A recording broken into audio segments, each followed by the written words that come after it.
करा जाए शुरू। अभी रिकॉर्डर का वो चेंज करना है, बैटरी। तैयार, रेडी, ठीक है।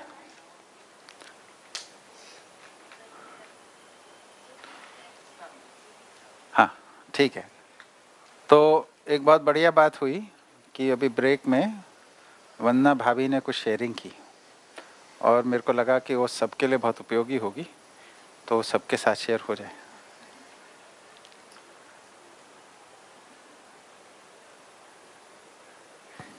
ये इसकिस अर्थ में मैं बता दूं आप लोगों को कि क्या होता है कि जैसे हम बाबा जी से सुनते थे ना एक टाइम पे, तो ऐसे लगता था ये तो महापुरुष हैं, ये तो कर लिया, हम कैसे होंगे। तो मेरे को लगता है कि आप लोग को ऐसा ही लगता होगा कि हम लोग तो 25 साल लगाए हैं, इतना समय लगाए हैं, इसलिए भैया में तो है, हम में कैसे आएगा, ऐसा प्रश्न बनता है ना। तो अब दीदी को, भाभी को सुनते हैं, उससे उत्साह बनेगा हमारा। बताइए।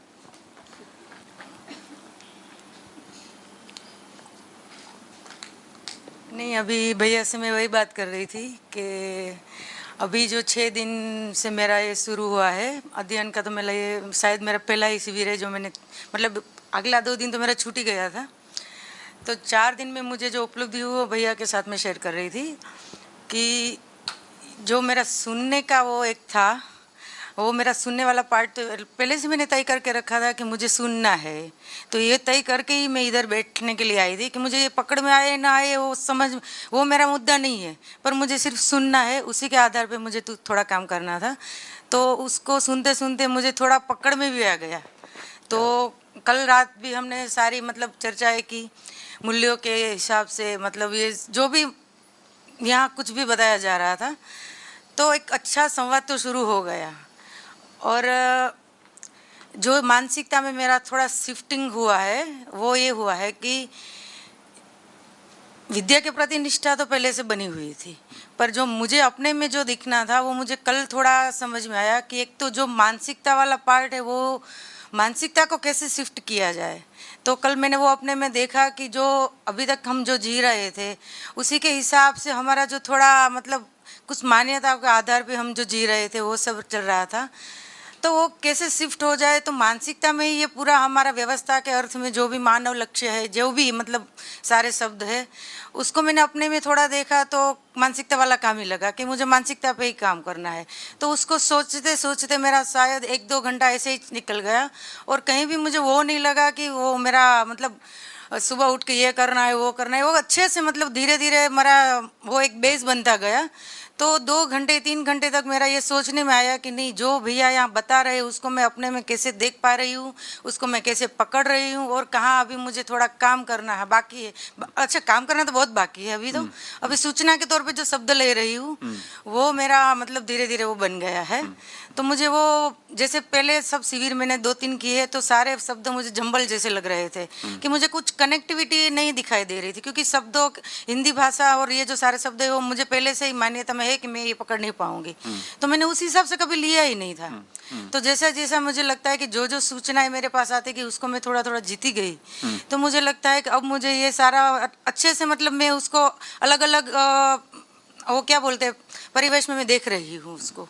तो मेरे लिए वो एक बड़ी बात है। और जीवन विद्या के पहले की जो मैं बात थोड़ा शेयरिंग करना चाहूँगी कि हम अच्छे से जी तो रहे थे, मतलब अच्छा सैलरी अच्छा परिवार उसमें तो थे, पर कुछ पूरा नहीं पड़ रहा था। वो हमारी बात तो हो रही थी, पर इसके लिए हमें कहीं शोध भी नहीं किया। हाँ। पर अंदर एक पड़ा हुआ था कि हमारे में कुछ अभी जो खालीपन है वो कहीं कहाँ भरे वो समझ में नहीं आ रहा था। तो उसको हमने समय के आधार पर छोड़ दिया था, उसके लिए कुछ प्रयास नहीं किया था, पर एक अंदर बनी हुई थी वो। तो वो जीवन विद्या का पहला शिविर किया तो मतलब अच्छा लगा। तो जीवन विद्या का शिविर हुआ तो मेरे में तो वो इतना वो सुनने वाला नहीं आया था, वो समझ में नहीं पाई थी पूरी शिविर में मैं। और वो ही मेरा पहला पूरा शिविर मैंने किया था 2012 वाला। फिर परिवार में मैंने मेरे पतिदेव का देखा कि उनकी तो बहुत निष्ठा बन गई है पहले शिविर से। तो उन्होंने लगातार 2 साल तक मतलब पूरा अध्ययन सब कंप्लीट कर लिया। तो वो तब तक मेरी वो स्वीकृति नहीं थी कि ये क्यों इतना मतलब जा रहे तो जाने दो, वापस तो आना है, वही एक मेरी मानसिकता में था। हाँ हाँ फिर थोड़ा ठीक बात है। क्योंकि वो मैंने अपने में देखा है ये सब हाँ कि भाई ये क्या है जो इनके लिए वो प्राइवेट जॉब होते होते भी छुट्टियां ले लेके जा रहे थे। हाँ हाँ तो वो मुझे उस टाइम मुझे वही लग रहा था कि वो ठीक काम कर रहे हैं, उसमें मैं सहयोग करूं। हाँ मेरा एक वो उस टाइम बना रहा था। धीरे धीरे मैंने देखा 4-5 वीरों के बाद तो प्रमाण मुझे अच्छे से दिखने लगा। हाँ तो मैंने भी बताया कि नहीं, आप जो कर रहे हो ठीक कर रहे हो, आप करो, मैं बाकी का मैं संभाल लूंगी। हाँ तो बस उसी हिसाब से हमने देखा। तो हमारे घर में मतलब हम जो लोग मम्मी के साथ रह रहे, बेटे के साथ रह रहे, हाँ। तो हमने संबंधों पे काफ़ी काम किया। तो वो भी मुझे लगता है कि धीरे धीरे हम थोड़ा थोड़ा इस ऐसे जिया जाए उसमें प्रयास में तो लगे थे। और बस ये चलते चलते मुझे वो अध्ययन मेरा छूट गया उस टाइम। हाँ। क्योंकि मैं बाकी की जिम्मेदारियों में निभाते मेरा ये छूट ही गया था। हाँ। और मुझे ये कभी लगा नहीं कि ये मेरी आवश्यकता है। यही बात। हाँ, आवश्यकता मुझे कभी लगी ही नहीं, क्योंकि हाँ। वो उस टाइम मेरा ध्यान इसमें जाता ही नहीं था। हाँ। ये सुनाते रहते तो मुझे लगता है आप अपने लिए करो, ठीक है, मैं बाकी का संभाल लेती ठीक हूँ। बात। तो वो हमारे इस बीच में वो अच्छी बातें होती थी, संवाद तब भी नहीं होता था। हाँ हाँ तो मेरा एक वो भी एक बना रहता था कि हमारा संवाद कब शुरू हो। हाँ हाँ तो मुझे पिछले 2 महीने में मुझे ऐसा लगा कि नहीं, ये मेरे लिए भी वो आवश्यकता है। वो मुझे कल की जो बात हुई मेरे में, जो अंदर वो जो घट रहा था, जो अंदर चल रहा था, हाँ। तो उसके हिसाब से मुझे लग रहा है अब तो ये मेरी आवश्यकता बन गई है। तो मेरी जर्नी मुझे लगता है धीरे धीरे स्टेप बाय स्टेप ऐसी रही है। बिल्कुल। और हर एक शिविर, जैसे मैंने पूरी शिविर तो कोई भी नहीं किए, तो हर एक शिविर में मैंने छोटा छोटा जो भी मेरे ध्यान में आया उसी पे हिसाब से मैंने काम करना शुरू किया। जैसे पहली शिविर में मुझे लगा कि मैं मेरे बच्चे के लिए मैं पूरी अभी नहीं पढ़ रही हूँ, तो मुझे उसके हिसाब से काम करना है, तो मैंने वो पहले काम शुरू किया। फिर एक शिविर में मुझे संबंधों पे थोड़ा लगा, तो घर में मम्मी के साथ मुझे, क्योंकि पहले मुझे लगता है वो सही नहीं है, मैं सही हूँ, वो मुझे सुनती नहीं है। हाँ हाँ तो वो भी मैंने कल वो एक छोटा प्रयोग करके देखा, तो उनको भी लगता है कि नहीं, आप मुझे सुनते हो, तो मुझे अच्छा लगा। हाँ। तो वो एक जो संबंध है, हाँ तो वो भी मुझे मेरे ध्यान में गया। फिर अब मैं 2-3 दिन से यही प्रयास में हूँ कि मानव के रूप में मैं देख पाऊँ। बहुत बढ़िया। तो वो मुझे कल पूरा मतलब क्लियर हो गया कि नहीं, अभी मेरा ध्यान, उसको मैं पकड़ नहीं पा रही हूँ, पर मेरा ध्यान तो गया कि क्या मैं मानव के रूप में देख पा रही हूँ कि सही नहीं। बात है। तो वो भी बस उसकी निरंतरता हो जाए, उसके हिसाब से मुझे थोड़ा काम करना है। और एक बात और कि समझ में आई एक शिविर में कि हमारी आवश्यकता सुनिश्चित हो जाए तो कुछ इतना भारीपन नहीं लग रहा है। हाँ। तो हमने थोड़ा आवश्यकता पे काम किया, तो वो भी अभी हमारा 3 साल से एकदम अच्छे से सेटअप हो गया है। हाँ। उसके हिसाब से अब वो चर्चा खत्म हो गई अब घर में। हाँ। कि भाई ये लेना है, वो करना है, वो सब बातें तो वो झंझट ही। इसमें मन लगा लिए तो इसलिए वो भी आ गई इस रूप में। भैया ने तो मम्मी को भी भेजा अपने, वो भी शिविर की, वो भी बोली अच्छी बात है, लेकिन उसको आगे लेके चलना सबके लिए नहीं होता है। तो धीरे धीरे धीरे चलते चलते जो अभी मेरे को जो भाभी बात बताई, उसमें क्या हुआ, अब इनके मन में ये बात आ गई है कि ये मेरी आवश्यकता है। ये जो शिफ्ट है बहुत बड़ा शिफ्ट है ना, और मैं इसको समझ सकती हूँ, है ना। एक तो क्या हो गया कि ये करने योग्य चीज है और मैं इसमें सक्षम हूँ। ये जो भरोसा, इसी का नाम विश्वास होता है ना। करने योग्य को करने में मैं सक्षम हूँ, इसी का नाम तो विश्वास है। तो इस समय में विश्वास का एक कदम बढ़ गया, है ना। तो ये बहुत उपलब्धि की बात है, और ये हम सब में घटेगा। मैं इसलिए शेयरिंग के लिए बोला भाभी को, मेरे को ही बोलनी थी, उनको भी संकोच रहता है कि सबको क्या बताना है ना, भैया आपको ही बता दें। नहीं, देखिए क्या है कि मेरे को, मैं जब बोलता हूँ ना तो एक बात है, लेकिन आप जो सुनने वालों में से कोई बोलता है कि देखो मेरे को ये उपलब्धि हो रही है, तो उससे सबका उत्साहवर्धन होता है कि हाँ हमें भी होगी, है ना। तो ये बहुत बढ़िया है।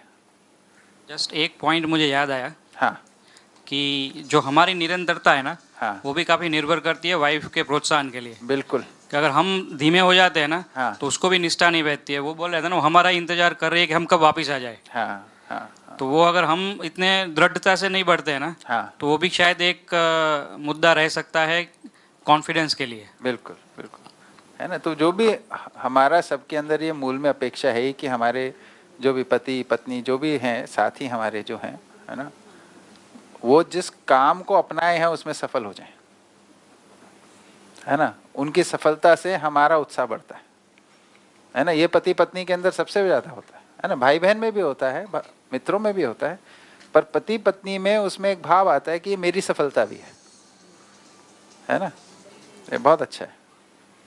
ठीक, हाँ माइक दीजिए दीदी का।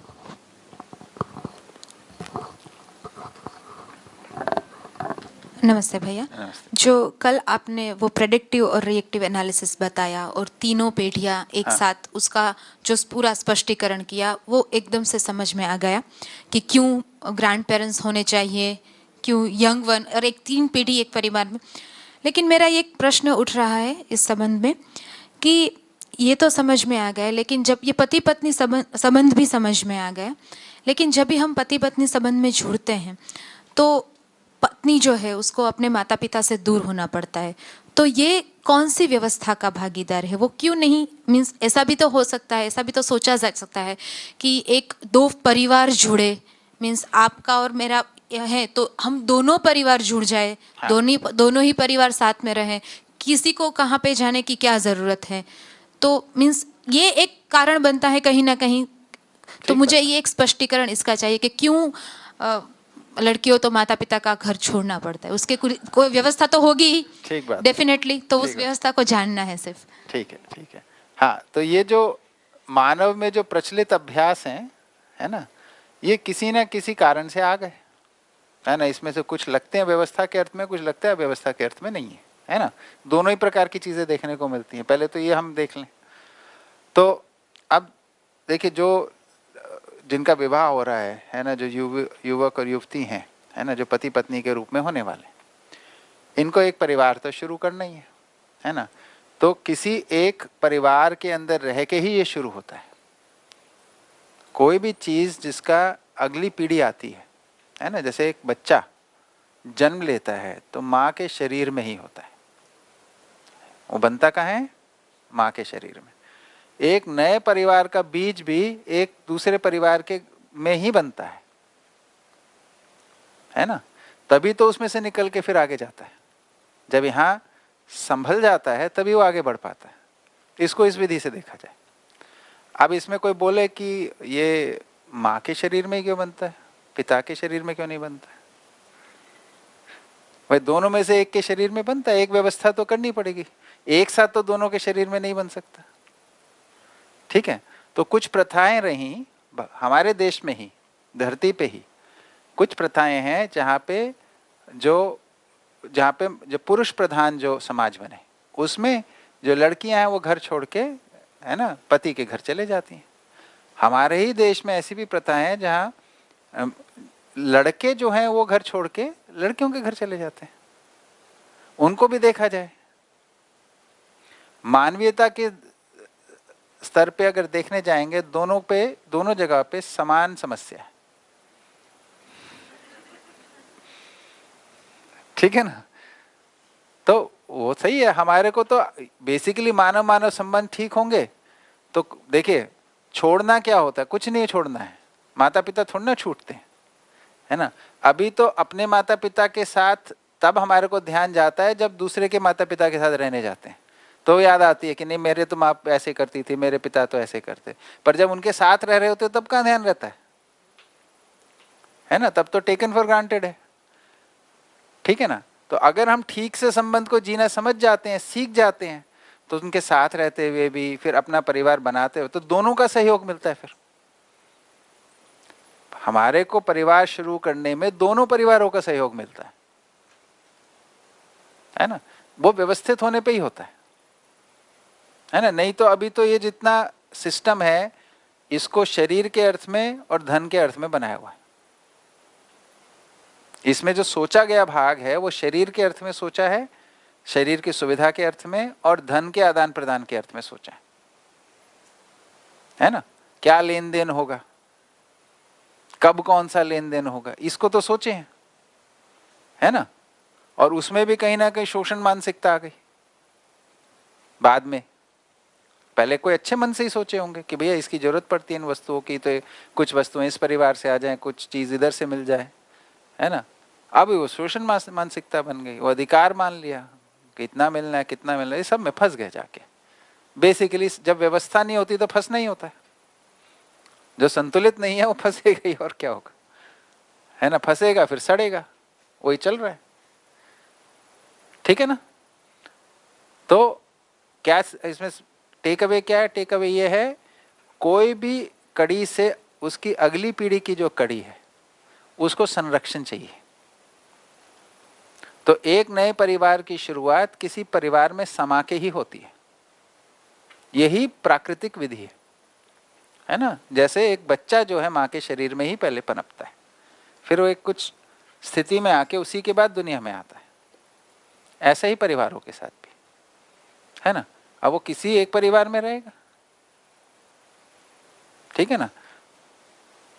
अच्छा, दोनों परिवार साथ साथ क्यों नहीं हो सकते? देखिए, ये भी एक विधि है कि विवाह जो होना है वो भाई बहन में नहीं होता है। भाई बहन में विवाह होता तो उसी घर में हो जाता है ना। वो क्यों नहीं होता है? क्योंकि वो शरीर के लिए ठीक नहीं है, मानसिकता के लिए भी ठीक नहीं है ना। इसलिए उसकी भी व्यवस्था, तो ये जो अपनी चली हुई व्यवस्था है इसमें इतना भी बुरा नहीं है, काफी कुछ ठीक है उसमें। कुछ जो कमी है उनको दूर कर लेंगे धीरे धीरे, शोषण वाले भाग को ठीक कर लेते हैं, है ना, और जो अमानवीयता को छोड़ के मानवीयता को अपना लेते हैं, उसमें ठीक हो जाएगा। ठीक है, और बताइए।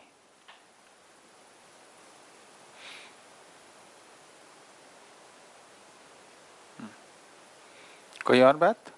ठीक है, तो आगे क्या चर्चा की जाए? खूब सारी बातें इस बार परिवार पे, संबंध पे, न्याय पे हो गई ना।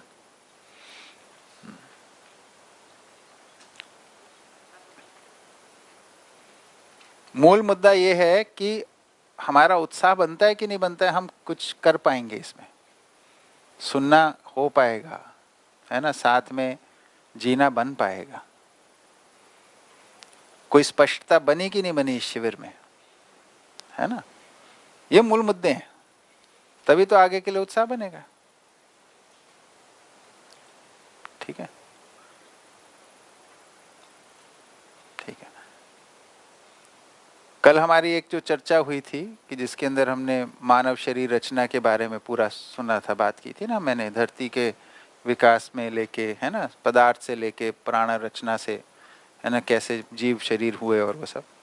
इस सब में एक बात और मैं ध्यान आकर्षण कराना चाहूँगा उसी संदर्भ में, कि ये जो उदातीकरण की बात आई, उदातीकरण जो है यानी जो है उससे आगे की स्थिति का बनना, आगे की प्रजाति का बनना, है ना, घटना विधि से होता है। जो उदातीकरण में ब्रह्मांडीय किरणों की एक भूमिका है। जैसे पानी बनना, पानी बनने की जो घटना घटी धरती पे, उसमें ब्रह्मांडीय किरणों की एक भूमिका है।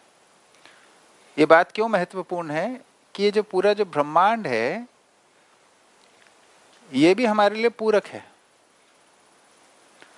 तो धरती का जो वातावरण है वो बाकी ग्रह गोल नक्षत्र, है ना, ये सब इनके आश्रय में ही धरती पलती है, फलती फूलती है ना। तो वो भी एक व्यवस्था के अंतर्गत ही है। और ये ब्रह्मांडी किरणें क्या हैं?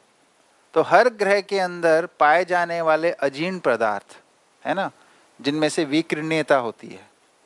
तो हर ग्रह में कुछ विकिरणीय पदार्थ है, वो रेडिएशन निकलता ही है। तो एक ग्रह से निकला, दूसरे से निकला, तीसरे से निकला, और ये सब मिलते हैं और फिर ये एक सारे की सारी किरणों का एक प्रभाव बनता है। इसको बोल रहे हैं हम ब्रह्मांडी किरणें या कॉस्मिक रेज। इसका स्रोत क्या है? स्रोत वही है, अजीर्ण परमाणु, है ना, कोई मिस्टीरियस चीज नहीं है। ये कहाँ से आ रहा है? हर ग्रह के अंदर रेडियो एक्टिव मेटल है ही, उसमें से रेडिएशन है ही। धरती का भी है, चंद्रमा का भी है, मंगल का भी है ना, बाकी सभी ग्रहों का है। और वही ये सब मिलकर संयुक्त आचरण कर रहे होते हैं, इनके संयुक्त प्रभाव ट्रांसमिट हो रहे होते हैं। तो धरती का जो रेडिएशन मेटल है उसका प्रभाव चंद्रमा पे है और ग्रहों पे जाता है। ऐसे ही चंद्रमा पे मंगल का भी आता होगा, सूर्य का भी आता होगा, है ना। तो सभी इकाइयों का, ये सभी नैसर्गिक हैं, इनका मिलके सभी एक दूसरे के लिए वातावरण को बनाती हैं। तो कॉस्मिक जो रेज हैं या ब्रह्मांडीय किरणें हैं, ये इसी विधि से हमारे को प्राप्त हैं और इनकी एक निश्चित भूमिका है इसमें। तो अगली प्रजाति को प्रकट करने के लिए जो मैकेनिज्म क्या बनता है, ब्रह्मांडीय किरणों का उसमें योगफल होता है, उससे वो स्थिति आगे बढ़ जाती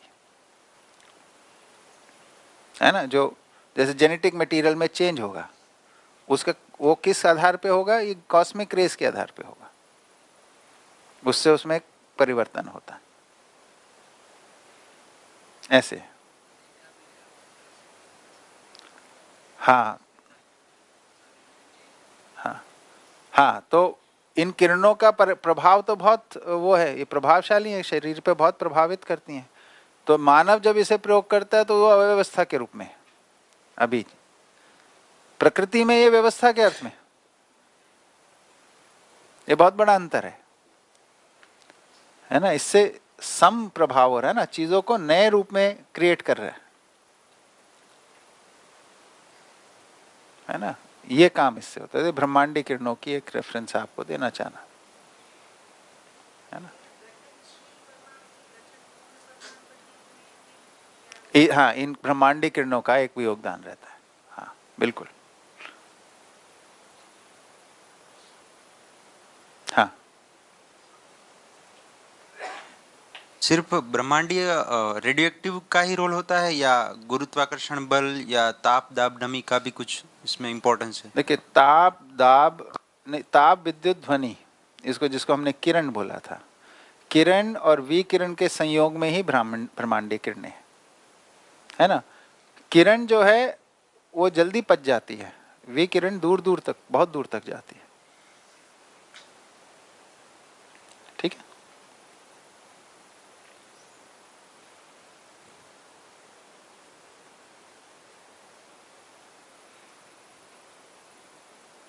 और बताइए। हाँ जी, माइक दीजिए पीछे।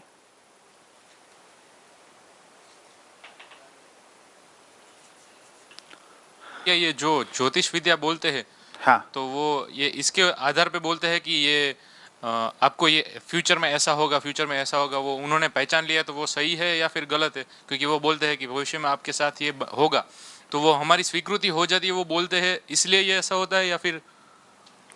देखिए, ज्योतिष का एक भाग है जिसको बोलते हैं कि जिसमें बताते हैं क्या होगा, है ना। तो उसमें बताने वाले जो फल को बताते हैं, उसमें योग को बताते हैं, है ना, जिसमें राजयोग सबसे ऊपर है ना, उसके बाद बाकी योग होते हैं। तो उन योगों को अगर आप पढ़ेंगे, देखेंगे कि क्या बताया, क्या क्या बताया जा सकता है, तो पता चलेगा वो सारे अमानवीयता की सीमा में ही है। जितने योग हैं सबसे अच्छा राजयोग है। राजयोग का मतलब क्या है? राजा की तरह जिएगा, राज करेगा, है ना, अमानवीयता की सीमा में ही है। उनकी गणनाओं की विधि में गणना तो ठीक है, लेकिन बताना क्या उस गणना को करके।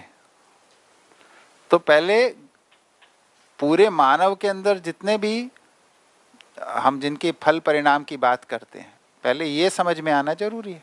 तो जब मानव परंपरा बनेगी तो ज्योतिष शास्त्र फिर से लिखा जाएगा, फिर उसमें बताया जाएगा मानवीयता के अर्थ में।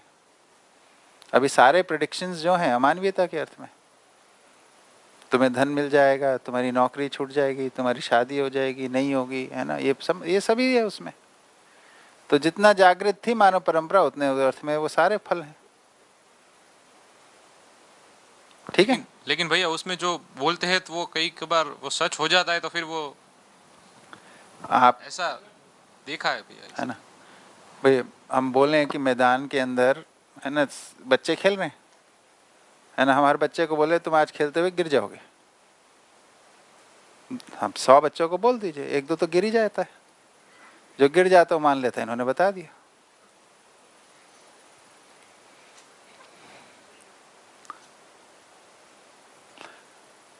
कुछ तो होगा उसमें, मैं सब में जाने से रहस्य में क्या रखा है, इसको सबको आप स्टैटिस्टिकली भी बता सकते हो। ग्रहों का प्रभाव के कनेक्टेड नहीं है ना, इसीलिए। ग्रहों का प्रभाव है वो धरती की व्यवस्था को बनाए रखने के लिए। देखिए, प्रभाव जो होते हैं वो बराबर के संबंधों में होते हैं। तो धरती के ऊपर धरतियों का प्रभाव है ना, अवस्थाओं में अवस्थाओं का प्रभाव, मानव में मानव का प्रभाव, ठीक है ना। अब कोई बोले कि मानव पे ग्रहों का प्रभाव है ना। हमने किसी ने एक बार पूछा, मेरी बहन जी हैं, मेरे को एक बार बोल रही थी, आज से 20 साल पुरानी बात है, कि तुम्हारे ना ग्रह ठीक नहीं है, तुम एक ये पत्थर पहनो, इससे ठीक हो जाएगा। कोई ज्योतिष उनको बताए थे, वो भी ठीक। तो उनका काफी आग्रह था, है ना। तो मैंने बाबा जी से बात की कि भाई ये सब क्या होता है, पत्थर का क्या। मैंने नहीं पूछा, वो बोल रही, मैंने पूछा पत्थर का क्या रोल है। तो बोले वो जो धरती में जहां पड़ा है वहां पे सबसे अच्छा काम करता है, उसका जो काम है वहां पे करने के लिए वहां पड़ा है, ठीक है।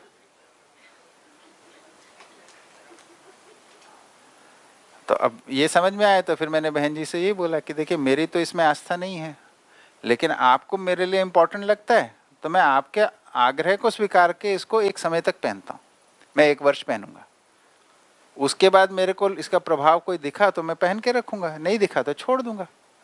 तो उन्होंने मान लिया, तो 1 साल बाद मैंने दे दिया था उन्हें वापस, है ना, क्योंकि संबंध प्रधान है ना, मुद्दा नहीं। ये भी जिद कर सकते हैं, मैं तो नहीं पहनूंगा,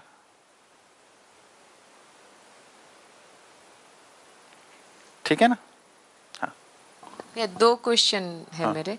एक कारण गुण गणित, इन 3 शब्दों का थोड़ा डिटेल में। हाँ। और दूसरा, गठनशील से गठनपूर्ण कैसे बना, उसका उसमें ये ब्रह्मांडीय किरणों का क्या रोल है, वो दोनों। ठीक है। तो पहले दूसरा वाला क्वेश्चन का आंसर छोटा है कि देखिए कैसे, मैकेनिज्म्स को छोड़ दीजिए। अगर आप मैकेनिज्म पूछ रहे हैं कि क्या मैकेनिज्म हुआ, वो उसको छोड़ दीजिए। आवश्यकता बनी, आवश्यकता के जब बनी तो कुछ पदार्थ में गठन परिवर्तन हुआ, और वो गठन परिवर्तन गठन पूर्णता के रूप में हो गया, और उसमें ब्रह्मांडीय कणों की भूमिका रही, ठीक है। इतनी ही उसमें बात है, ठीक है। अब जैसे भाई 2 अंशों का 4 अंशों में जब परिवर्तित होता है, या 100 अंशों का जब वो 80 के अंश में, तो वो क्या कारण होता है, कैसे हुआ को कैसे बोलेंगे। तो अंशों ही कहीं आगे पीछे होंगे, कुछ बाहर जाएंगे, कुछ अंदर आएंगे, तो ऐसे ही कुछ प्रक्रिया हुई होगी। इसको होने के कारण में कुछ ब्रह्मांडीय किरणों की भूमिका, इतना ही बोल रहे हैं उसमें, ठीक है। उतनी सी बात है वो। फिर जहां तक कारण गुण गणित की बात है, ये क्या है ना। तो मानवीय भाषा, मानव में जो भाषा है उसकी एक निश्चित भूमिका है। मानव में भाषा की निश्चित भूमिका है। भाषा शब्द आता है भासने से, तो भाषा का प्रयोजन है जिससे अर्थ का पता चले, अर्थ की ओर इशारा करे, है ना। अर्थ की तरफ ध्यान लाने के लिए कारण, गुण और गणित, इन तीनों की आवश्यकता पड़ती है। कहीं पे कारण की जरूरत पड़ती है, कहीं गुणों की बताना पड़ता है, कहीं गणितीय विधि से बताना पड़ता है ना। तो मानवीय भाषा के 3 अंग हैं, कारण, गुण और गणित। मानव परंपरा में अभी गुणात्मक भाषा और गणितीय भाषा का प्रचलन है, कारणात्मक भाषा का भी प्रचलन नहीं है, क्योंकि अभी प्रयोजन और कारण को ठीक से समझे नहीं है, इसलिए नहीं हो पाता, है ना।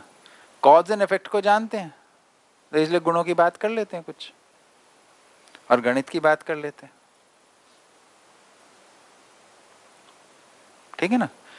गणित का मतलब होता है 2 ही क्रियाएं गणित के अंदर, मूल में गणित की अंदर केवल 2 ही क्रिया है। क्या? गणना यानी गिनती करना, ये एक गणित का फॉर्म है कि नहीं है ना। और दूसरा नापना, मापन, गणना और मापन, इतना ही तो गणित है, और क्या है। गणना और मापन किसका होगा? रूपात्मक का। तो उसकी सीमा ही पता चल जाती है। इसलिए गणित जो है चित्रण तक ही जाता है।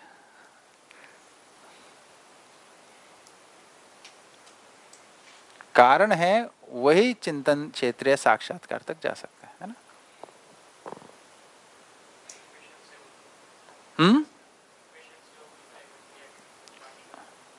हाँ, तो गुण और गणित की इक्वेशन होती है और कुछ नहीं है उसमें।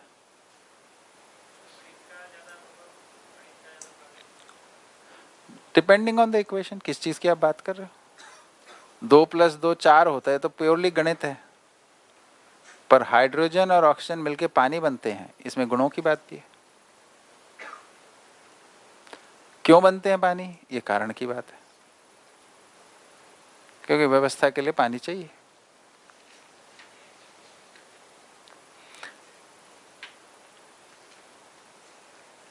ठीक है ना।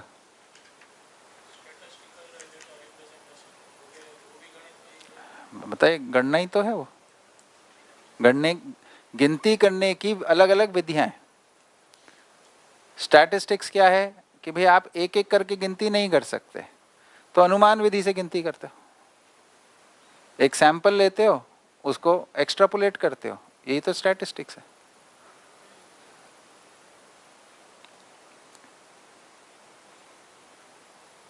भैया आपको राय जाननी है, लोगों की क्या राय है ना, तो आप अलग अलग जगह से 10 है ना, राजकोट में आत्मीय यूनिवर्सिटी में 10 लोग से बात कर ली, बाजार में जाके 10 लोग से बात कर ली, और कहीं जाके 50 लोग का सैंपल ले लिया आपने, फिर उसके बोलते राजकोट में ये राय है लोगों की। यही तो स्टैटिस्टिक्स है। हाँ जी, माइक दीजिए पीछे।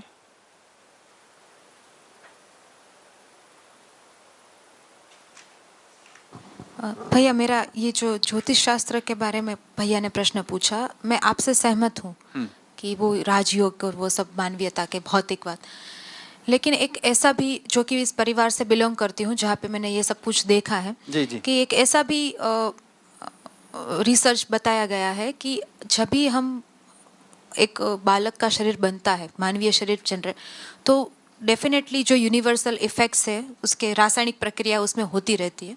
उसके अकॉर्डिंग वात पित्त कफ ये सब की प्रमाण उसके बॉडी में रासायनिक प्रक्रिया होती है, उसके अकॉर्डिंग उसका जो नेचर है वो डेवलप होता है। और वो जो नेचर के अकॉर्डिंग जो प्रेडिक्शंस होती है कि इस बच्चे का जिस काल में जन्म हुआ है तो शायद उसकी आंखें वीक होंगी या फिर डाइजेस्टिव प्रॉब्लम रहेगी, तो वो भी उसके अकॉर्डिंग जब भी शादी होती है, जब दो परिवार, तो वो कुंडलियाँ मैच करते हैं कि वो, तो ये भी एक ये सही बात है। वो तो आपने जो बताया कि भौतिक, वो तो मैं भी मानती हूँ कि वो तो टोटली एक भ्रमवश ही किया गया है, लेकिन जो ये पार्ट है ज्योतिष शास्त्र का कि जो शरीर के अकॉर्डिंग जो अभी प्रेडिक्शन की जाती है, और वो इस अर्थ में कि आप उसका केयर करें कि मतलब आपको कोई डाइजेस्टिव प्रॉब्लम होगी तो आपको उस तरह से पहले से ट्रीट किया जाए ताकि आपका शरीर की आयु लंबी हो। तो ये सही है कि या फिर मैं इसमें कुछ गलत, ये स्पष्टीकरण चाहती हूँ मैं आपसे। हाँ ठीक है, तो मैं अपनी स्वीकृति बता देता हूँ इसमें, और जरूरी नहीं है वो सही हो, आपको जो ठीक लगे उसी को स्वीकारिए, है ना। मेरी स्वीकृति इसमें बनी है कि कुछ भी अगर प्रभाव होगा वो शरीर के अंदर ही होगा। तो शरीर के प्रभावों को, ठीक बात है, काफ है ना, कफ पित्त और वात के रूप में आप पहचान सकते हैं ना, शरीर की सीमा में। जैसे ही हम इसको गुणों में ले जाते हैं, मानव गुण में, ये झगड़ालू होगा, ये ऐसा होगा, वैसा होगा, यहाँ पे मेरे को लगता है गड़बड़ हो जाती है, क्योंकि जीवन में तो ये प्रभाव नहीं जाता वात पित्त कफ का। पर आयुर्वेद में तो ऐसा भी मानते हैं, शरीर से ही सारे उसको हाँ, माना है। वही कि आयुर्वेद में जब भी हम जाते हैं तो वही कि कफ पित्त वात के अकॉर्डिंग आपका नेचर इस तरह से हो ऐसा मानते हैं ना। जबकि इधर क्या बोल रहे हैं, मानव जो है जन्म से न्याय का याचक है, सही कार्य व्यवहार करने का इच्छुक है और सत्य वक्ता है। तो स्टार्टिंग पॉइंट तो सबका सेम है जीवन के अर्थ में, है ना। उसको सही जीवन को सही वातावरण मिलेगा तो सब लोग मानवीयता में चले जाएंगे। तो ये बात मिसिंग हो गई। तो जीवन को नहीं पहचानने से शरीर के आधार पर ही सब बताया जा रहा है, क्योंकि आयुर्वेद शरीर मूलक ही है, देखिए पूरा। तो शरीर के आधार पर ही मानव को बता रहे हैं। आयुर्वेद में अच्छी बातें भी हैं और कुछ अधूरी बातें भी हैं। इतने को स्वीकार के चलते हैं तो कोई समस्या नहीं आती। ऐसा हो जाता है कि पास्ट ही परफेक्ट था तो प्रेजेंट टेंस हो जाता है।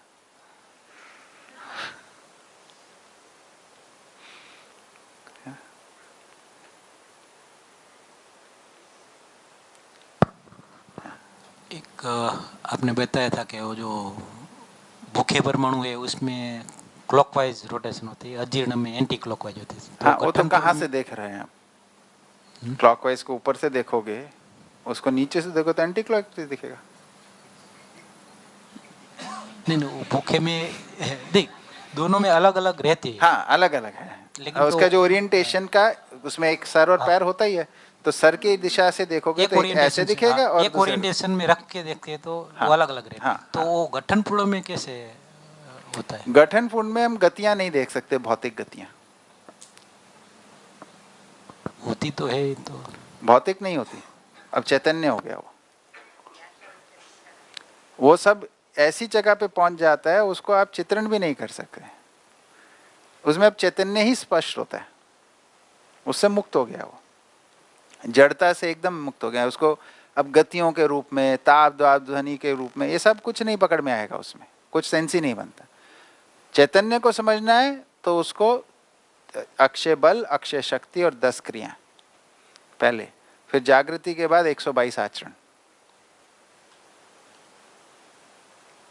ये बहुत बड़ा चल रहा है अभी। काफी लोग इस बात को बोलते हैं कि एक आचरण को एक अंश करता है, 2 आचरणों को ना, तो 61 अंश हैं, तो इसलिए तो वो सब भी एक चर्चा है, लेकिन वो अंश पकड़ में नहीं आते कहीं भी, आचरण ही पकड़ में आते। लेकिन वो पहचान तो परस्परता में होती है। सपोज 4 लोग हैं, उसमें ममता मूल्य ज्यादा है तो वो 4 इकट्ठे हो जाते हैं। क्या 4 इकट्ठे हो गए? जो इंसान है, हाँ, उसमें एक का प्रभाव है। सपोज एक ममता मूल्य जिसमें ज्यादा है, तो उसमें 4 लोग जो जिसमें ममता मूल्य ज्यादा है वो आपस में इकट्ठे हो जाते हैं, ऐसा मैंने देखा है। सेम अलग अलग है भैया, इस सब में ऐसा कोई नियम नहीं है। ममता मूल्य होता है या नहीं होता है ना, ज्यादा कम कहाँ होता है। वैसे क्लासरूम में भी देखे तो एक जो नेचर वाले हैं वो साथ में ही बैठते हैं। एक प्रकार की प्रवृत्ति वाले एक साथ हो जाते हैं। हाँ, ये बात ठीक है। प्रवृत्तियों के आधार पे तो साथ होता ही है, सहवास करते ही है। तो ये आचरण के आधार पर, आचरण अभी कहाँ है? आचरण तो निश्चितता को बोलते हैं। निश्चित आचरण कहाँ है अभी? अमानवीयता है, अमानवीयता में प्रवृत्ति है ना। तो प्रवृत्ति के आधार पे एक्टिविटीज करते हैं, तो हम एक्टिविटी पार्टनर हो जाते हैं। हम जिसको संबंध मानते हैं, हम एक्चुअली एक्टिविटी पार्टनर हैं। कॉलेज में साथ खेलते थे तो इसको दोस्ती मानते हैं, फिर कॉलेज छूट जाता है, खेल छूट जाता है, कॉमन ग्राउंड बचा नहीं। ऑफिस में साथ रहते हैं सारा दिन, इसलिए दोस्त मानते हैं एक दूसरे को। फिर ट्रांसफर हो जाता है, या जॉब चेंज कर लिया, अब क्या हुआ उसको?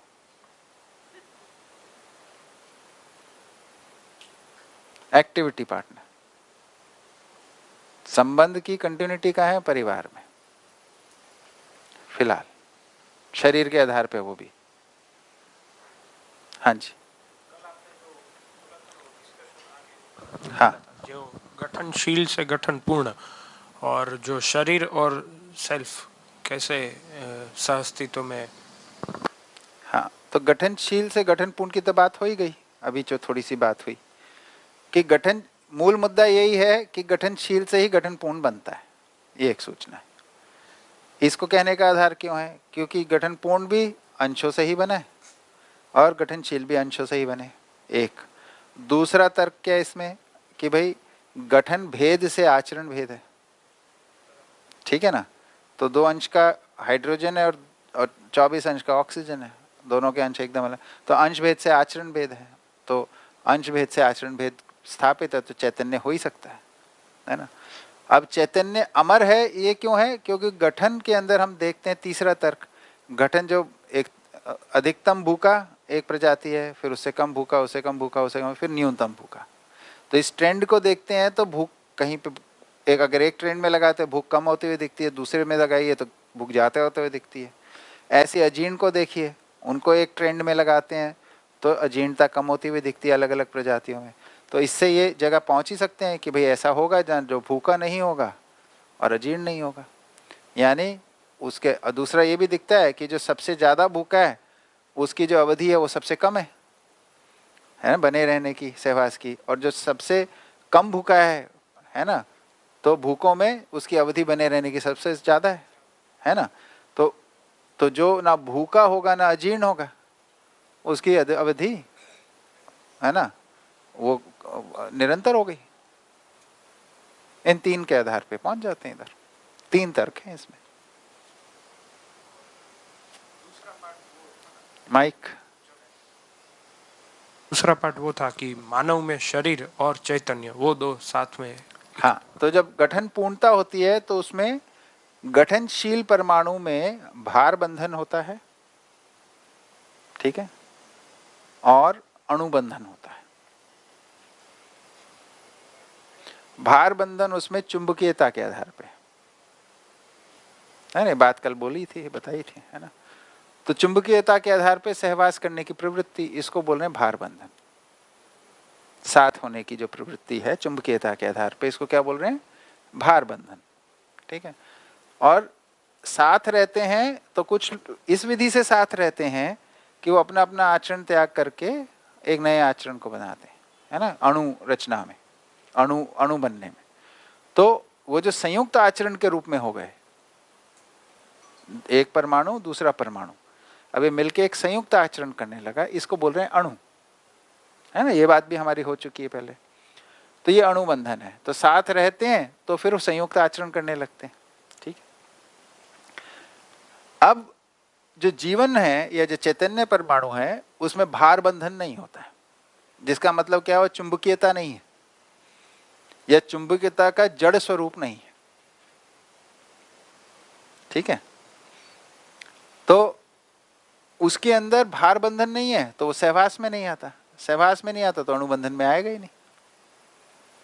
किस प्रकार के सहवास में नहीं आता है, जड़ क्रिया से, चुंबकीयता से सहवास में नहीं आता।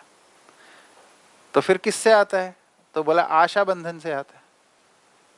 तो भार बंधन मुक्त है, अणुबंधन मुक्त है और आशा बंधन युक्त है। तो आशा के आधार पे सहवास में आता है। आशा उसमें जीने की आशा और सुख की आशा, दो आशा ही है, ठीक है। तो जीव में जब उसमें जीने की आशा होती है, उसकी जीने की आशा उसके पुंजाकार के रूप में व्यक्त होती है, एक पुंजाकार बनाता है उसके रूप में। पुंजाकार क्या चीज है ना, तो वही गति से बनने वाला आकार है ना। कोई चीज तीव्र गति से चलती है तो वो एक आकार के रूप में दिखती है ना। किसी रस्सी के कोने को आग लगा के तेजी से घुमाओ तो सर्कल दिखता है, ये पुंजाकार के रूप में है ना। तो परमाणु बहुत तेज गति से चलता है तो उससे एक आकार बनता है। तो जीने की आशा को वो किसी आकार के रूप में व्यक्त करता है। वो आकार अगर जीने की आशा है तो किसी पशु या पक्षी के शरीर के आकार में होता है, एक 3 डायमेंशनल होलोग्राफिक फिगर होती है वो, है ना। उस प्रकार का शरीर रचना क्रम में तैयार होता है। तो जैसे आकार में वो है पुंजाकार में, वैसे शरीर के साथ सहवास करता है उसको व्यक्त करने के लिए, ठीक है ना। तो अगर वो हाथी के पुंजाकार है तो हाथी के शरीर रचना में के साथ रहेगा, है ना। बंदर का है तो बंदर के साथ रहेगा, चिड़िया का है तो चिड़िया के शरीर रचना के साथ रहेगा। तो जैसा पुंजाकार बनता है वैसे शरीर के साथ वो रहता है, ठीक है। और उसको व्यक्त करता रहता है। क्या व्यक्त करता है, जीने की आशा को व्यक्त करता है। जीने की आशा की अभिव्यक्ति क्या है, स्वयं को बनाए रखने की और पर अपने वंश को बनाए रखने के, इस रूप में व्यक्त होता रहता है। मानव में जब उसमें सुख की आशा होती है तो मानव आकृति में आ जाता है, उसका पुंजाकार मानव आकृति का हो जाता है, तब वो मानव शरीर रचना को चलाने योग्य हो गया, उसके साथ सहवास करता है। तो आशा बंधन इसको बोल रहे हैं, आशा बंधन युक्त। यानी वो सहवास किस आधार पे कर रहा है? आशा के आधार पे कर रहा है, ना कि भार बंधन के आधार पे। ठीक है, हाँ जी, ठीक है ठीक है ठीक है।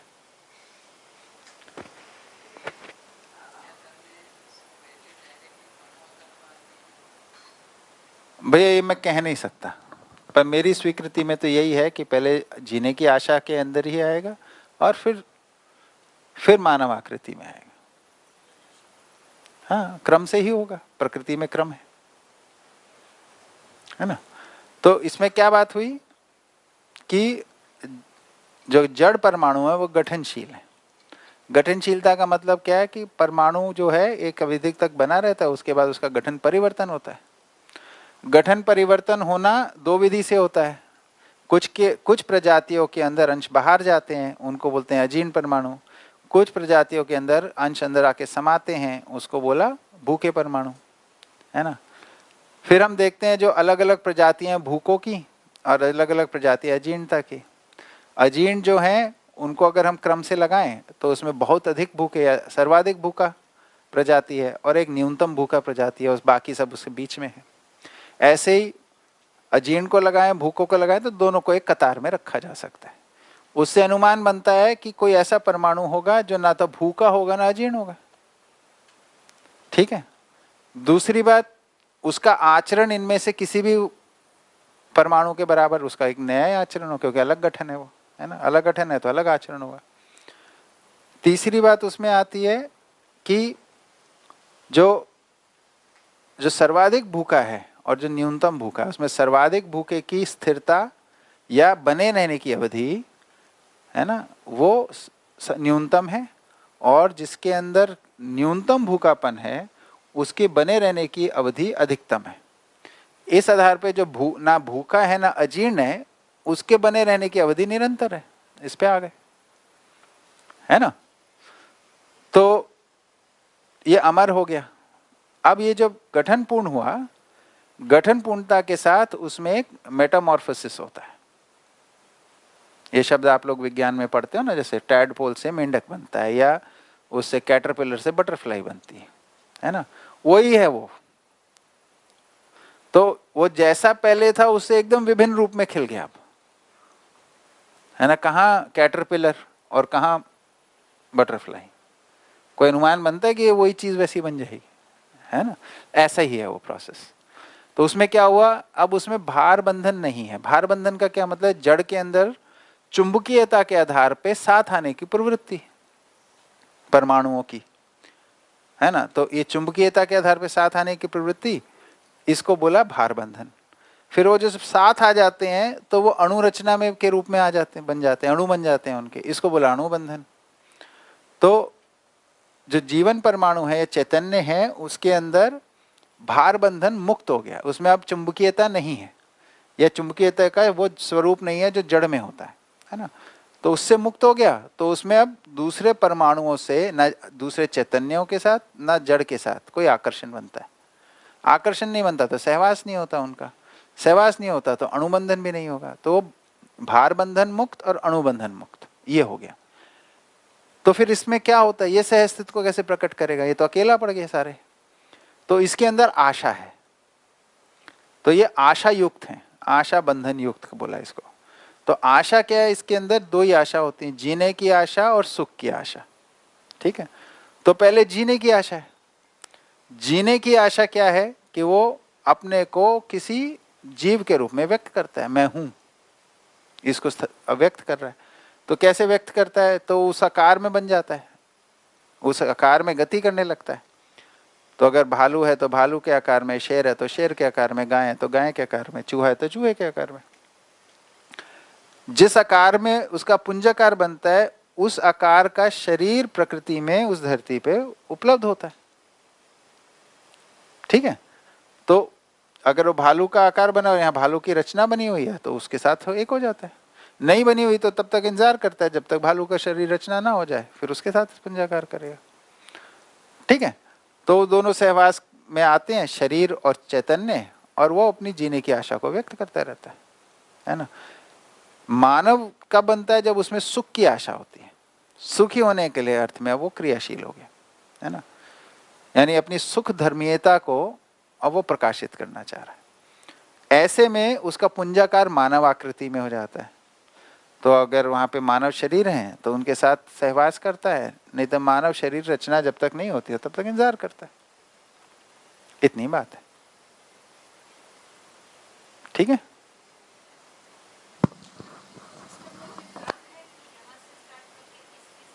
लीनियर नहीं है, क्रम तो है, लीनियर नहीं है।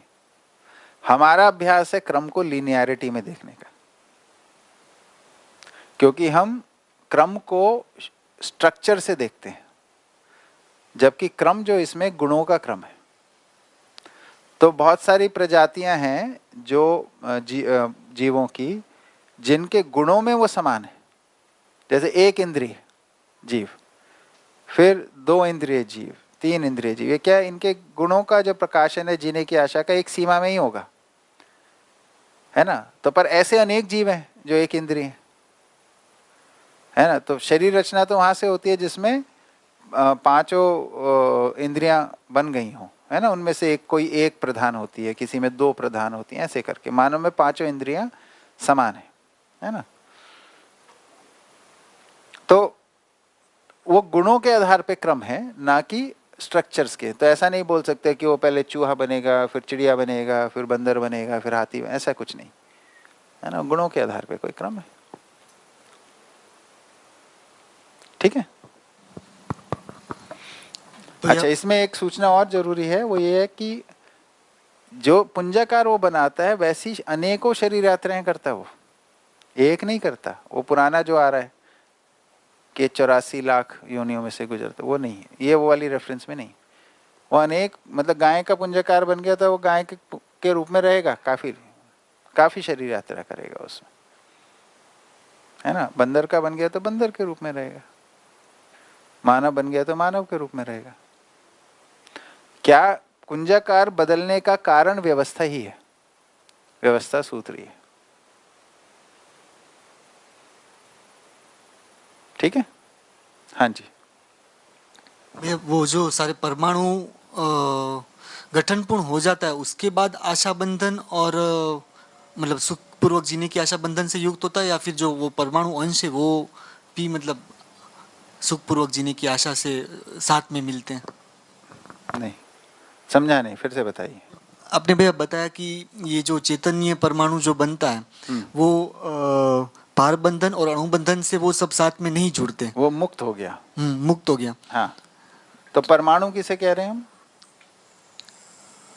परमाणु जब परमाणु अंश साथ मिलके मतलब एक निश्चित व्यवस्थित गठन में है, गठन में, तो किसी अंश को परमाणु कह रहे हैं? नहीं, अंश या को नहीं, सबके संयुक्त आचरण को परमाणु कह रहे हैं? संयुक्त आचरण को, है ना। तो बस अब बोलिए, आप क्या पूछ रहे हैं? मीन्स तो उनका संयुक्त आचरण मिलके आशा बंधन और इच्छा बंधन और वो सब। हाँ ठीक है ना, परमाणु में अंशों का संयुक्त आचरण है। लेकिन भैया जो वो परमाणु अंश है उनका साथ आने का कारण है चुंबकीयता। वो तो हो गया ना, पहले वो हो गया, अब वो इस अरेंजमेंट में आ गया, अब चुंबकीयता प्रधान नहीं है, अब मुक्त हो गया। हाँ, अब आशा प्रधान है उसमें।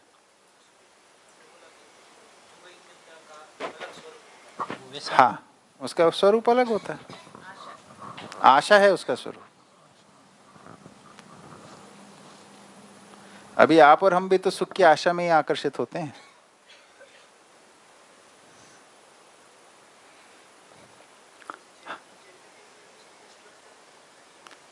हाँ, स्ट्रक्चर है ना उसका। तो उसके नाभिक में एक अंश है, पहले परिवेश में 2 अंश हैं, है ना, दूसरे परिवेश में 8 अंश हैं, तीसरे में 18 हैं, चौथे में 32 हैं। 61 अंशों का है स्ट्रक्चर।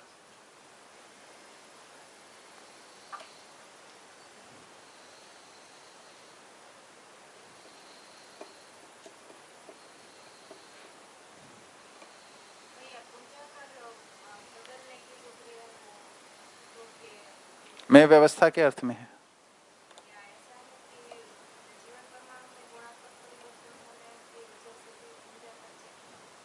हाँ, तो गुणात्मक परिवर्तन कैसे होगा? जीवों में प्रत्यावर्तन क्रिया नहीं होती। पदार्थ अवस्था, प्राणावस्था, जीवावस्था में प्रत्यावर्तन क्रिया नहीं है, यानी स्वयं को विकसित करने की क्रिया नहीं है, केवल मानव में। नहीं, ऐसा नहीं है। मानव का हो सकता है, जीव से भी बन जाए। तो परावर्तन तो है ना, दूसरे के परावर्तन के दबाव में तो आ ही सकता है। तो वातावरण के दबाव में आ गया तो भी होगा। वातावरण का दबाव भी तो कारण है। सारा तो विकास क्रम जो है वो वातावरण के दबाव में ही है।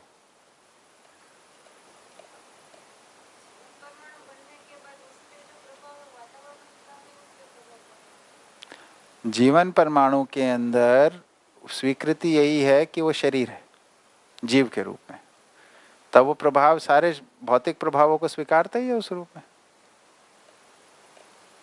तो उधर से वहीं तो आशा व्यक्त हो रही है उसकी। उसकी आशा ही तो पहले विकसित होती है, जीने की आशा से सुख की आशा। वो आशा के स्तर पे ही है। नहीं, प्रत्यावर्तन उसमें संभावना ही नहीं है क्योंकि वो जीव है। प्रत्यावर्तन होगा मानव में के रूप में।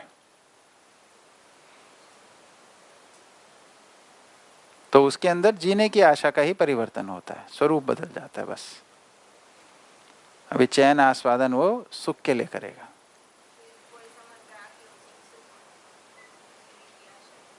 हाँ हाँ, तो वो वातावरण में, धरती पे जरूरत होगी मानव की तो होगी वो घटना, नहीं तो नहीं होगी। मानव शरीर रचना की परंपरा बनी रहे, ये परिस्थिति जब तक बनी नहीं है तब तक घटना नहीं घटती। मानव की बनने की परिस्थिति तो आए ना, तो जाके वो मानव रूप में व्यक्त हो पाएगा। तो मानव शरीर रचना बनने की परिस्थिति को घटित होना जरूरी है, उसकी परंपरा बने रहने के लिए जरूरी है, बहुत जरूरी है। इसलिए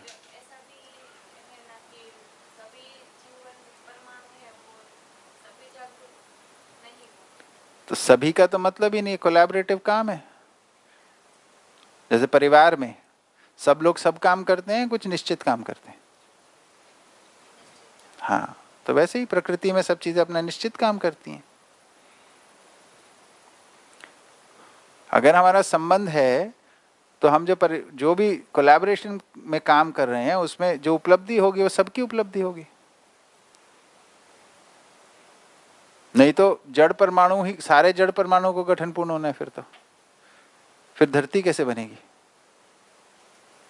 कभी ऐसा होता है पेड़ जो है मिट्टी को खा के, है ना, स्वस्थ रहता है, तो पेड़ है वो सारी मिट्टी खा जाए, ऐसा कभी होता है? नहीं होता।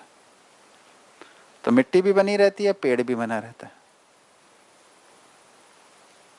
दोनों के गुण एक दूसरे के लिए पूरकता में और अच्छे और अच्छे और अच्छे होते रहते हैं।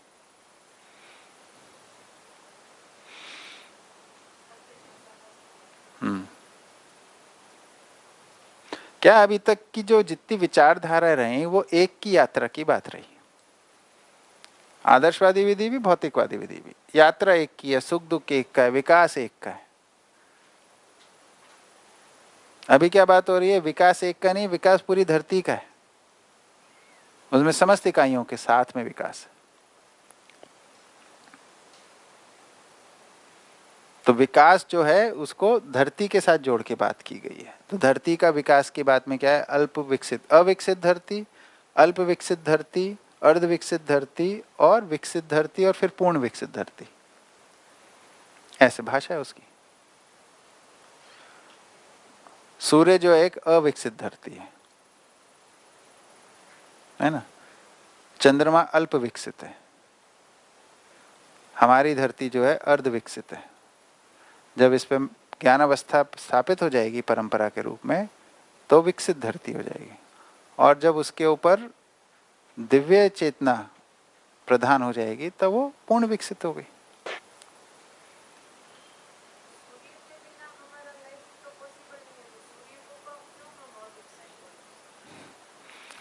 हाँ, तो सूर्य ना भी हो तो भी लाइफ पॉसिबल है, इस स्वरूप में नहीं, उसके लिए अलग, तो उसका एवोल्यूशन अलग प्रकार से होगा।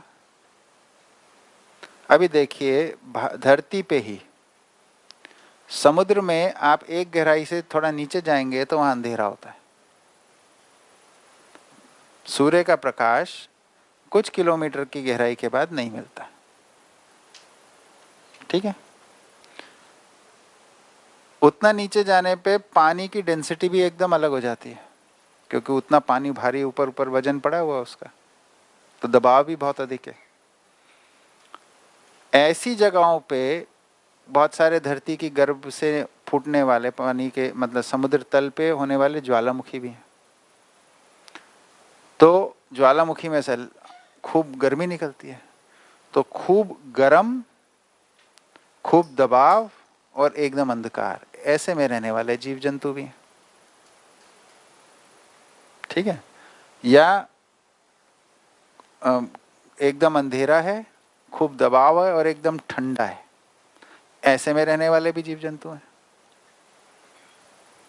इसी धरती पे। तो इस सबसे क्या निकलता है निष्कर्ष कि सतह पे जो हो रहा है ये केवल एक विधि नहीं है, ये एक बहुत सारी विधियों में से एक है, ठीक है ना।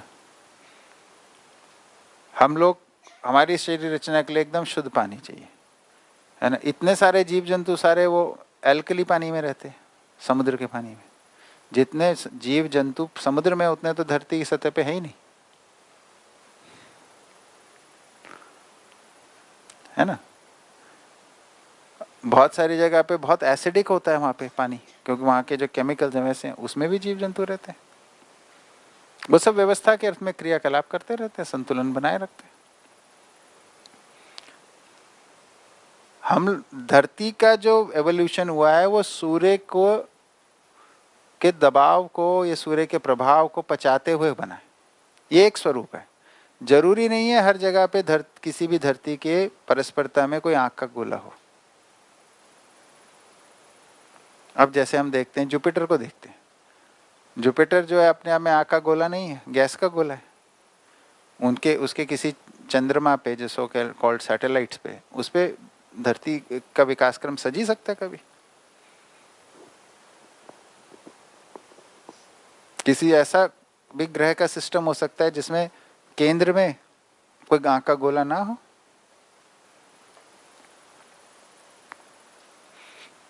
ठीक है ना। हाँ जी। बाबा जी का एक जो ऑडियो था उसमें यही एक डिस्कशन आया था, तो उसमें उन्होंने बोला था जो मणि होती है उनका भी वो रोल है कि वो जो किरण ग्राही किरण श्रावी, तो काफ़ी ऐसी मणियाँ हैं जो तब उस रोल को भी कर सकेगी। किस रोल को? मतलब ये जो सूर्य की हम बात कर रहे हैं कि भाई ताप, अगर सूर्य नहीं रहेगा तो फिर कैसे, तो वो एक ताप का देखे, ताप की जो है वो इसमें पाठ है अपने कर्म दर्शन में, है ना, ऊष्मा और ताप का, है ना, पूरे धरती की व्यवस्था, तो उसको देखा जा सकता है वो, है ना। मूल मुद्दा यही है कि किसी भी प्रकार की शरीर रचनाओं की व्यवस्था बनने के लिए एक अनुकूल वातावरण चाहिए, उसको धरती सुनिश्चित करती है ना। तो सतह पे वो अनुकूल वातावरण बना हुआ है जिसके ऊपर आपके शरीर रचनाएं विभिन्न प्रकार की एक व्यवस्था में रहती हैं। ठीक है। ये जो मणि है, ये उनके जब बताने गए पदार्थ अवस्था में 4 स्थितियां बताई, है ना। तो मिट्टी है, पाषाण है, मणि है और धातु है। तो उसको बताने में तो मणियों का भेद किससे, मणि के अलग अलग प्रकार, तो बताया कि वो किरण श्रावी किरण ग्राही भेद से, इस तरीके से बताया। ठीक है। इस विधि से वो है वो उनका। हाँ जी भैया, जैसे प्राण अवस्था में मानने की जीव अवस्था में मानने की क्रिया है। हाँ। तो उसका जीवन जब मानव शरीर चलाता है तो मानने की क्रिया में ही कुछ चेंज होगा, जो किसका जीवन चलाता है? जो मानव जीवन।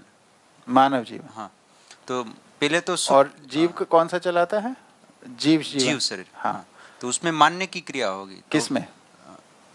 जीव शरीर में। जीव शरीर के साथ। हाँ। तो मानने की क्रिया में है जो पहले सुख की आशा नहीं थी, अब वो सुख की आशा से जुड़ गया। तो इसी किसी घटना के रेफरेंस में कुछ चेंज होता है या किस तरह से? कुछ घटना भी हो सकती है और प्रक्रिया भी हो सकती है, दोनों ही है, दोनों ही हो सकता है।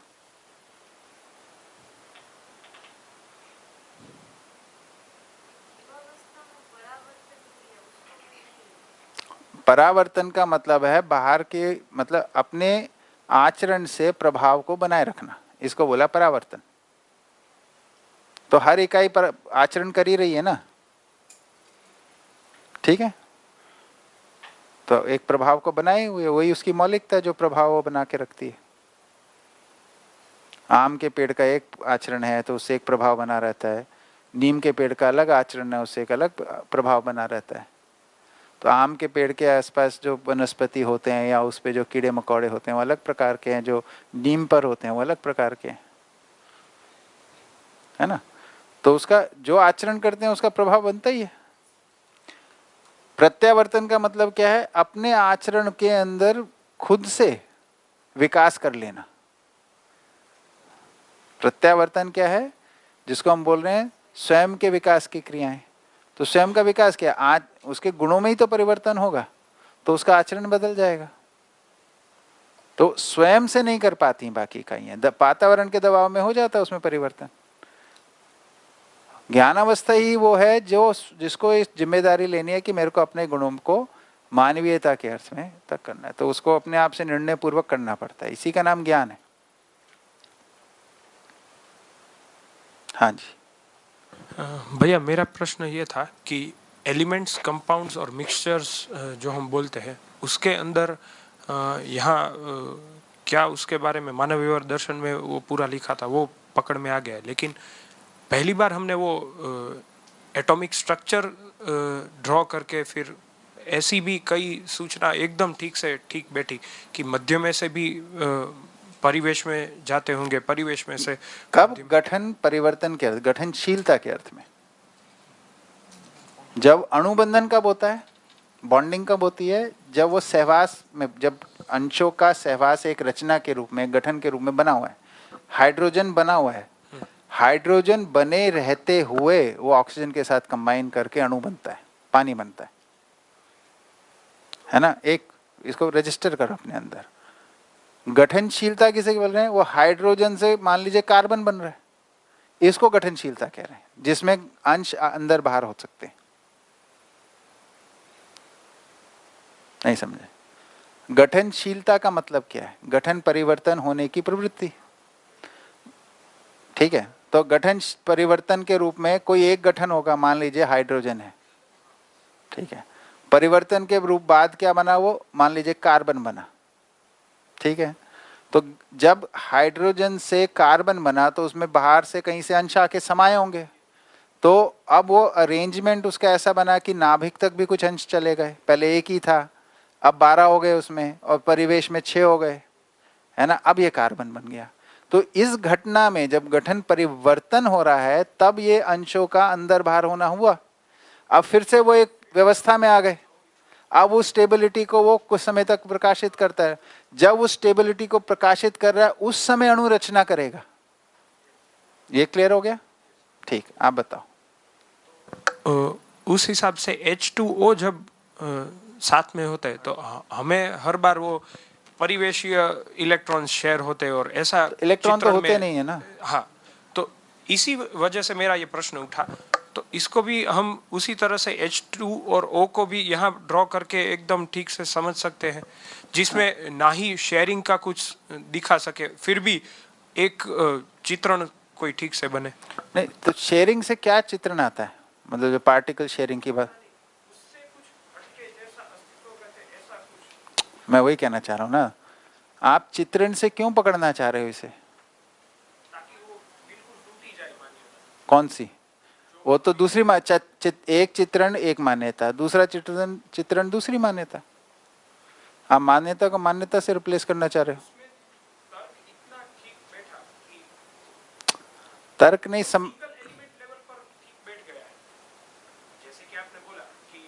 नहीं, मैं कुछ और बोल रहा हूँ, उसको ध्यान दो थोड़ा सा। क्या ध्यान देने की बात है? आप चित्रण को चित्रण से रिप्लेस करने के लिए कह रहे हो, एक प्रकार के चित्रण से दूसरे प्रकार का चित्रण। चित्रण जो है वो समझ तक जाता नहीं, तो वो विधि ही गलत है। समझने की प्रयास करिए, वो ज्यादा पावरफुल टेक्निक है, ये इसको समझिए। समझना ज्यादा पावरफुल है चित्रण से। हमारे को आदत पड़ी हुई है चित्रण करने की, इसलिए हम चित्रण करने को समझना मानते हैं, वो समझना नहीं है, हम फंस जाते हैं। क्योंकि चित्रण केवल रूपात्मक का होगा, उसमें एक भाग तो छूट ही जाएगा, नियम नियंत्रण संतुलन का।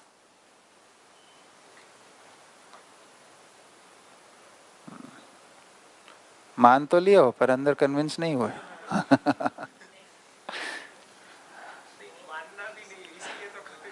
हाँ वही वही वही, नहीं तो शिष्टता पूर्वक तो बोल दे, ठीक है। अंदर नहीं बैठ रहा है अभी।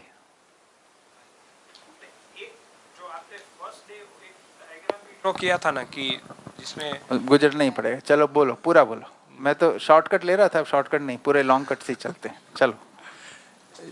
ब्रेक के बाद भी शायद अगर हो सके। हाँ नहीं नहीं, करो करो, 10 मिनट लग जाएंगे तो क्या। जैसे कि 2 हाइड्रोजन और 1 ऑक्सीजन, तो 1, 2 और 3 मध्य ड्रॉ करके जो सम्मिलित प्रभाव है, वो जो डायग्राम है सिर्फ उतना ही चित्रण के तो भी सफिशिएंट ही है। बस मैं अभी ठीक है, ठीक ठीक है, बड़े हाँ, भरोसा डायग्राम पे ही है। वो भी नहीं, सिर्फ इतना कि परिवेशीय अंश का भी कोई शेयरिंग वेयरिंग नहीं हो, बस सम्मिलित प्रभाव है, उसकी वजह से एक जलने वाली चीज और एक जलने में मदद करने वाली चीज, वो प्यास बुझाने वाली चीज। हाँ ठीक है, बढ़िया, ठीक है, चलें फिर लंच के लिए। चलिए 2:30 बजे, ठीक।